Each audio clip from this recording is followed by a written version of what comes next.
9 বছৰীয়া 5 বছৰীয়া minor চিলড্ৰেনৰ private information তেওঁৰ ওপৰত কিমান কেছ হ'বলৈ গৈছে মই নাজানো। আপুনি মিডিয়া হিচাপে আপুনি কি মোৰ হলটেকত পেলাব বিচাৰিছে নেকি যে মই নিজৰ মাইনৰ চিলড্ৰেনৰ মই তেওঁৰ ব্যক্তিগত কথাবোৰ মুকলি কৰিম?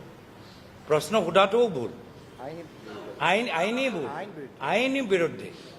আৰু তেওঁ যি কাম কৰিছে আইন বিৰুদ্ধে।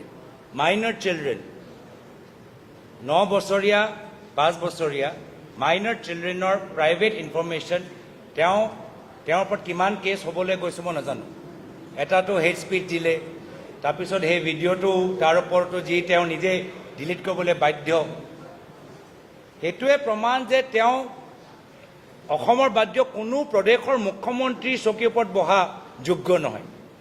যে নিজে বাৰম্বাৰ দিনে দিনে অপৰাধ কৰে, যে নিজে বাৰম্বাৰ আইনৰ উলংঘন কৰে, তেওঁ ৰাইজক কি শিকাব?